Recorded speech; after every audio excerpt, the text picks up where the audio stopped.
So you just deleted something important. Maybe you emptied the recycle bin without thinking, or your kid got a little too click happy. Well, I'm here to tell you, don't panic. In this video, I'm going to show you how to recover permanently deleted files on Windows, Mac, and your phone, and I'm going to do it without spending a dime. Sounds great, right?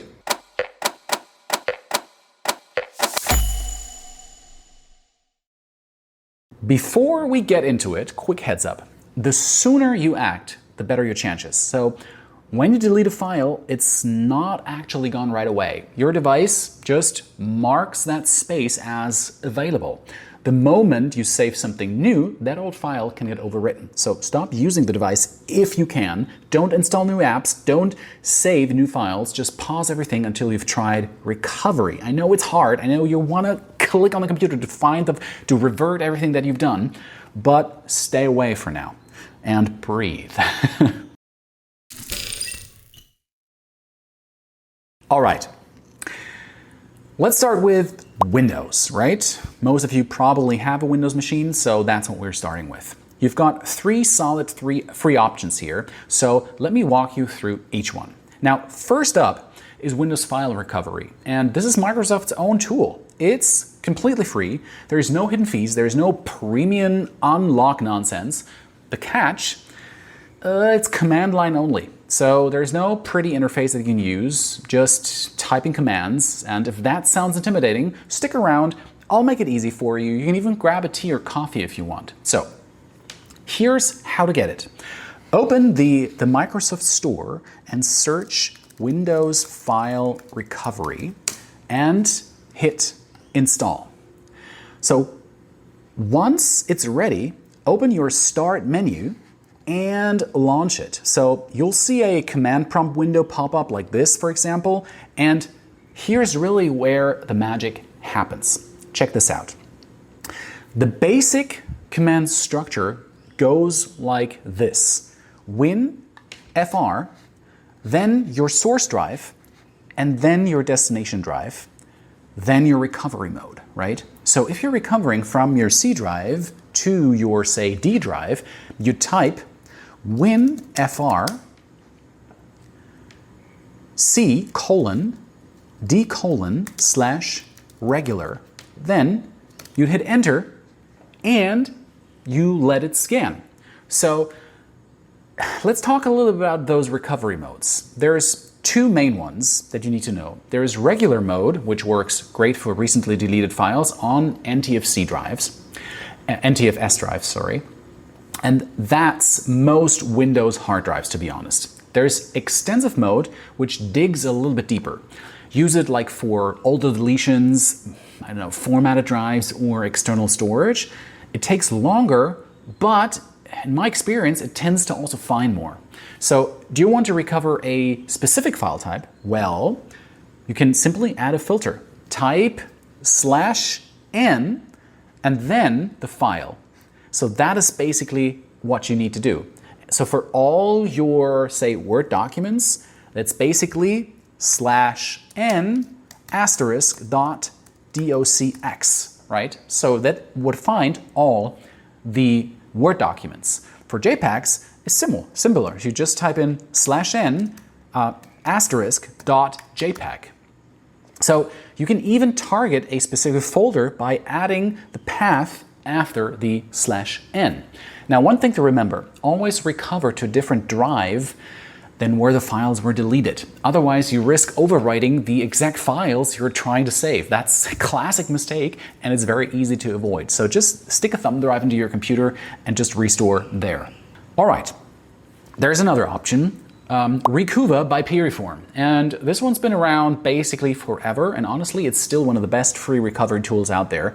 And unlike Windows File Recovery, Recover gives you an actual interface. It's like point, click, and recover. And here is the setup. Head to ccleaner.com/recover and download the free version like so.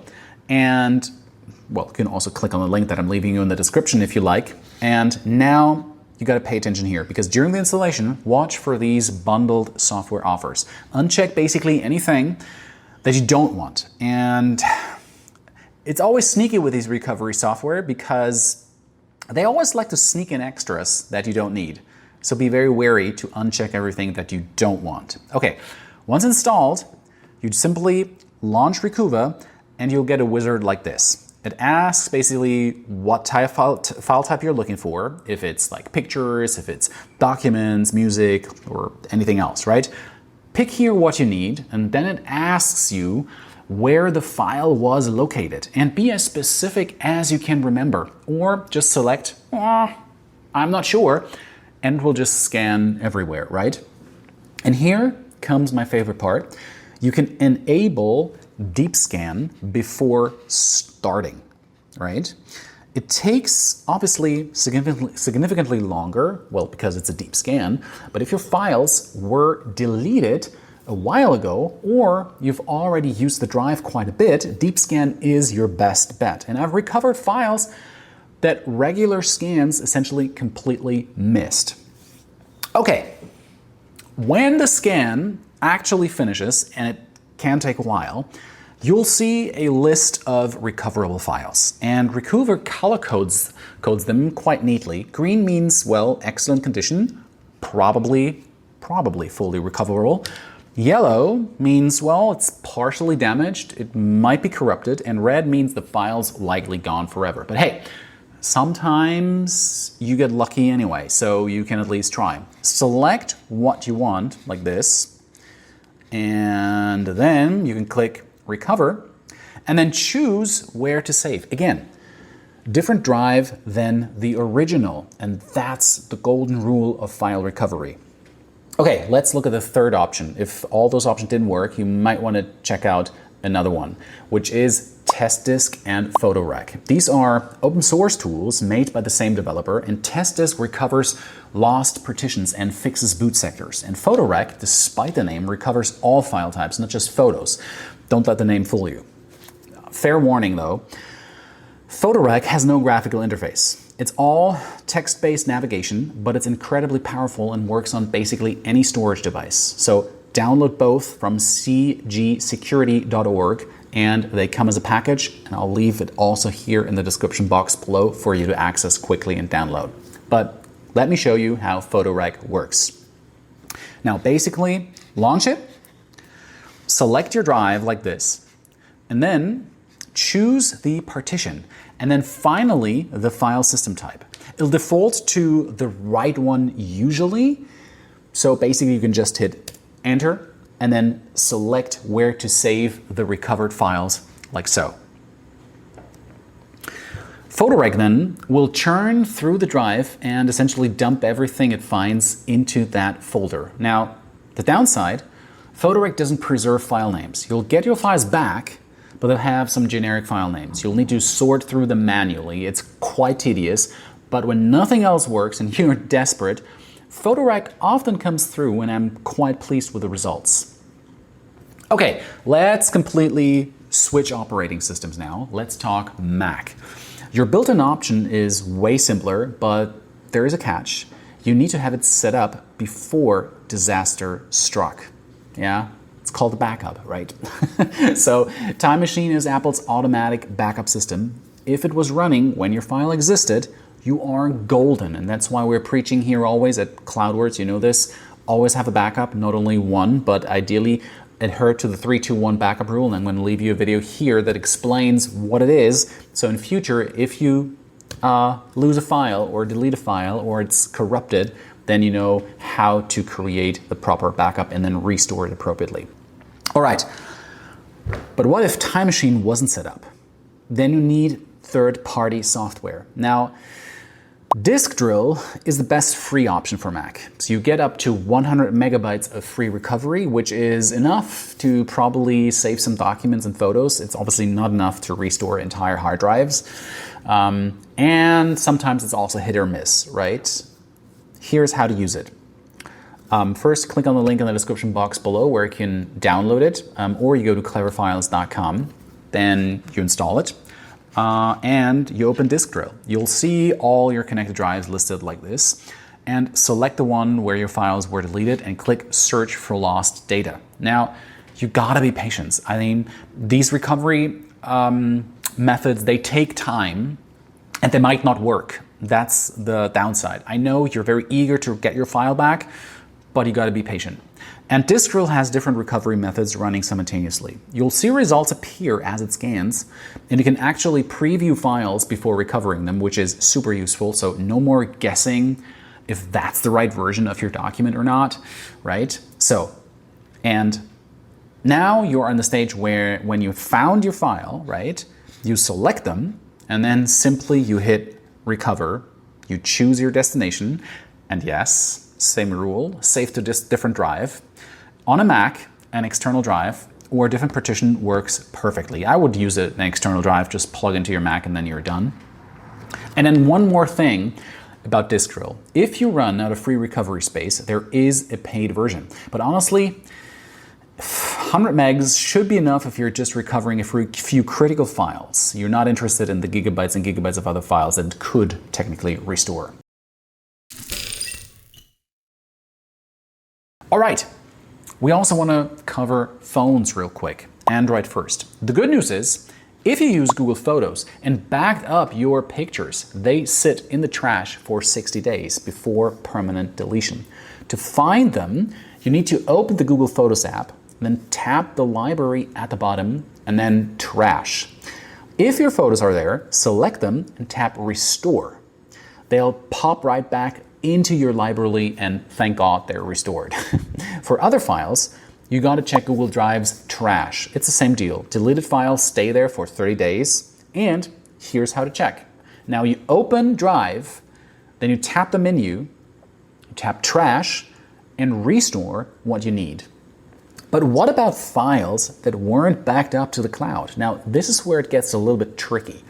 Most Android recovery apps that claim to work without root access, well, they don't actually scan your internal storage. They can only recover cached data and thumbnails, not the original files. For real internal storage recovery, you typically need root access. And that's a whole other topic and honestly beyond what most people should attempt to just recover a file. Now, if your files were on an SD card though, you can pop it out, connect it to the computer, and use any of the Windows or Mac tools I just covered.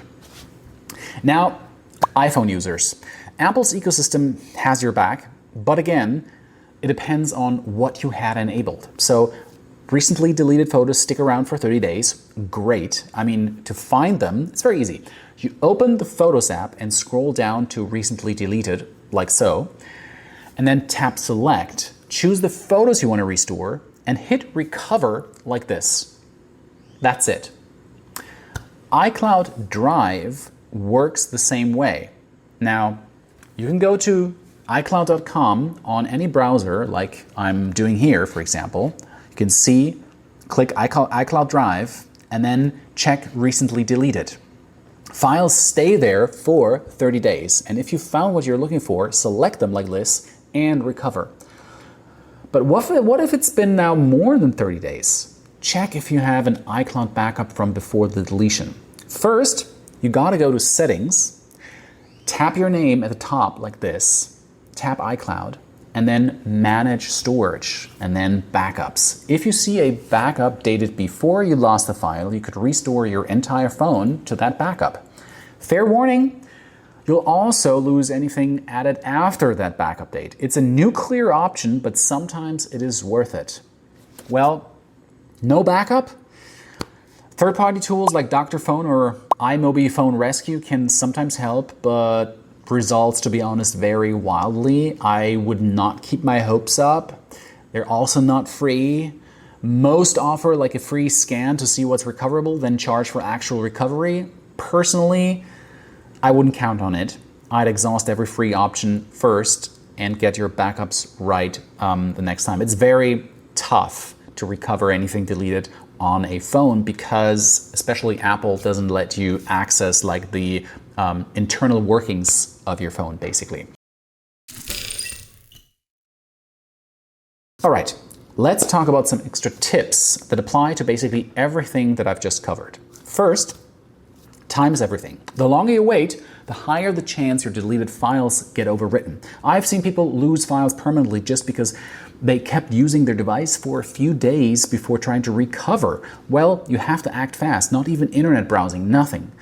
Second, always recover to a different location. I've said it multiple times, but it's the #1 mistake people make. Your source drive and your destination drive should never be the same. And third, try multiple tools. Well, great tip, right? But yeah, sometimes one program might miss files that another one finds. The recovery algorithms all work slightly differently, and if recover comes up empty, try PhotoRec. If disk drill disappoints, well, don't give up just yet. And fourth, manage your expectations. Be patient, for one, and file recovery, unfortunately, isn't magic. So if the file was deleted months ago and the drive has been heavily used, chances are very slim. But recent deletions on a drive that hasn't seen much activity, well, you've got a solid shot. And hey, if you're watching this video because you just lost important files, I genuinely hope these tools help you get them back. I know it's a horrible feeling when data disappears. You know what to do before you go, and here's the real advice. Don't let this happen again. Set up automatic backups. Set up Time Machine. File history on Windows. Obviously, get an online backup service. We have hundreds of articles and videos on CloudWords on how to set up your online backup so that all your important files are safe. Like literally 15 minutes of setup now saves hours of panic later. Trust me on that one. And if this video helped you out, hit that subscribe button. I put out videos every week covering cloud storage, backup solutions, and data protection because losing files once is a lesson. Losing them twice is just utterly painful. Thanks for watching, and good luck with your recovery.